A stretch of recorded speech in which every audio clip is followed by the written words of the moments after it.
श्री स्वामी समर्थ। तुम्हा सर्वांचे आपल्या यूट्यूब चॅनलवरती मी अगदी मनापासून स्वागत करते।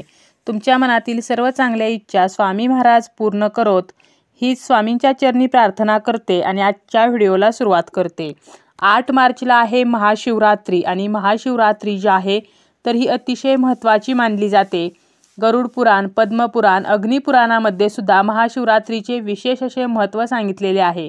माघ महिन्यातील कृष्ण पक्ष चतुर्दशीला महाशिवरात्री येत असते आणि यावर्षी म्हणजे 2024 ची महाशिवरात्री ही 8 मार्चला आलेली आहे। याच दिवशी माता पार्वती आणि शिव यांचा विवाह झाला होता अशी सुद्धा मान्यता आहे। त्याप्रमाणेच हा दिवस त्यांचा विवाह सोहळा म्हणून सुद्धा साजरा केला जातो। वर्षभरामध्ये 12 शिवरात्री येत असतात, परंतु माघ महिन्यात जी येणारी ही शिवरात्री आहे तर तिला आपण महाशिवरात्री म्हणून ओळखत असतो। आता या वर्षीची जी शिवरात्र आहे तर पंचांगानुसार 8 मार्च 2024 ला रात्री 9:57 महाशिवरात्रीची तिथी सुरू होईल आणि दुसऱ्या दिवशी 9 मार्चला सायंकाळी 6:17 समाप्त होणार आहे। आणि महाशिवरात्री जी आहे तर ती 8 मार्चला आहे, कारण शिवांची उपासना जी आहे तर ती प्रदोष काळी म्हणजे संध्याकाळच्या वेळेला केली जाते आणि त्यामुळेच ही शिवरात्री 8 मार्चला आलेली आहे। 8 मार्चला शिवांच्या पूजेची वेळ जी आहे तर ती संध्याकाळी 6:25 पासून ते 9:28 पर्यंत आहे आणि 5 बेलपत्र आपल्याला एके ठिकाणी संध्याकाळची ठेवायची आहेत। तुम्हाला जर स्वतःचे हक्काचे घर व्हावे असे वाटत असेल तर हा 5 बेलपत्राचा जो उपाय आहे तर तो तुम्ही नक्की करू शकता। त्यासोबतच अजून मी 2 उपाय जे अतिशय प्रभावी आहेत तर ते सुद्धा पुढे सांगणार आहे। सर्वात अगोदर आपण 5 बेलपत्र कुठे ठेवावीत तर हे पाहूया, पण त्यापूर्वी तुम्ही जर चॅनलवरती नवीन असाल तर चॅनलला सबस्क्राईब करा आणि जर तुम्हाला हा व्हिडिओ माहितीपूर्ण वाटला तर व्हिडिओला लाईक करा। तुम्हाला काय करायचं आहे तर हा उपाय जो आहे तर तो जवळच्या शिवमंदिरामध्ये जाऊन करायचा आहे आणि शिवमंदिरामध्येच आपल्याला हा उपाय करायचा आहे।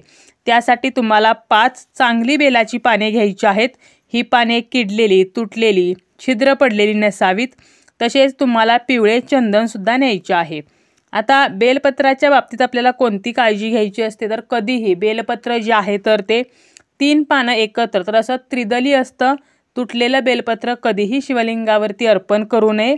त्यामुळे आपल्याला बेलपत्र घेताना ते व्यवस्थित अखंड असावं, किडलेलं किंवा छिद्र नसलेलं नसावं याची काळजी घ्यायची आहे।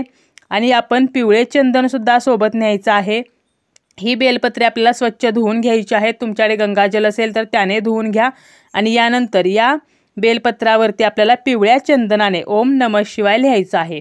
त्रिदली म्हणजे 3 पानं एकत्र असतात, तर एकावरती लिहायचं ओम, दुसऱ्या मधल्या पानावरती लिहायचं नम आणि एका बाजूच्या पानावरती शिवाय। तर असं ओम नमः शिवाय लिहायचं आहे। किंवा तुम्हाला ओम नमः शिवाय लिहायला शक्य झालं नाही तर फक्त आपल्याला या पानांना चंदन लावायचं आहे। आणि यानंतर तुम्हाला शिवलिंगावरती सर्वप्रथम जल अर्पण करायचं आहे। यानंतर तांदूळ अर्पण करायचे आहेत, म्हणजे अक्षता अर्पण करायच्या आहेत। लक्षात घ्या, जल अर्पण करताना आपल्याला स्टीलच्या भांड्याचा वापर करायचा नाही, तर तांब्याने किंवा इतर धातूच्या तांब्याने तुम्हाला हे जल अर्पण करायचं आहे। त्यानंतर तांदूळ अर्पण करताना ते पांढरे तांदूळ अर्पण करायचे आहेत, हळदी कुंकू लागलेले तांदूळ अर्पण करायचे नाहीत। आणि यानंतर तुम्हाला विश्वकर्मेश्वर महादेव जे महादेवांचेच एक रूप आहे तर त्यांचे स्मरण करायचे आहे। आणि विश्वकर्मेश्वर महादेवांचे स्मरण करून आपण ही जी 5 बेलपत्रे घेतलेली आहेत तर ती बेलपत्रे आपल्याला शिवलिंगावरती अर्पण करायची आहेत। बेलपत्र अर्पण करताना ते नेहमी पालथे अर्पण केले जाते। त्यासोबतच तुम्हाला बेलपत्र जेव्हा तुम्ही तोडणार आहात तर त्यावेळेला काय करायचं आहे तर अगोदर बेलाच्या झाडाला नमस्कार करायचा आहे आणि यानंतरच हे बेलपत्र तोडायचं आहे।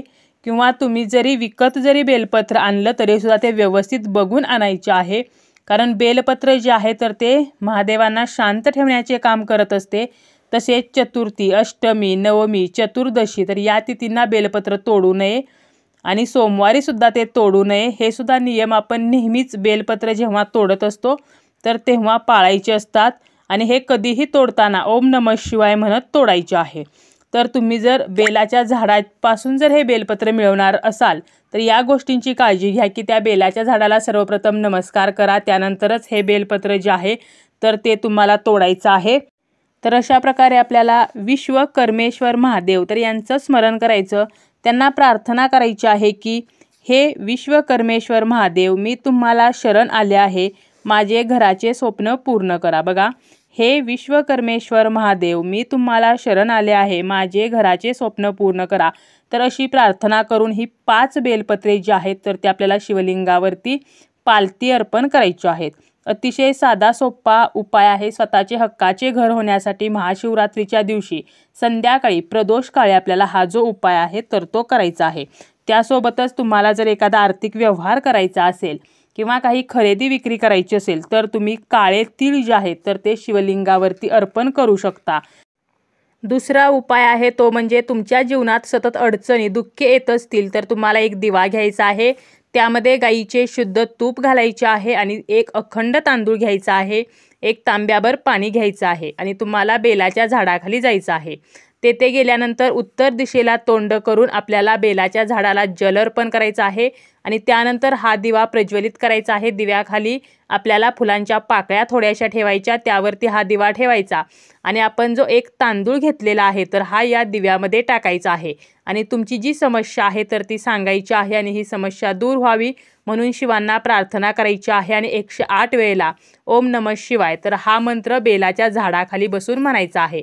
तर हा सुद्धा एक प्रभावी उपाय तुम्ही महाशिवरात्रीला करू शकता. आणि यानंतर अजून एक उपाय आहे जो आपल्याला पिंपळाच्या झाडाखाली करायचा आहे आणि या उपायासाठी लागणार आहे ते म्हणजे गाईचे दूध आणि दुर्वा लागणार आहेत.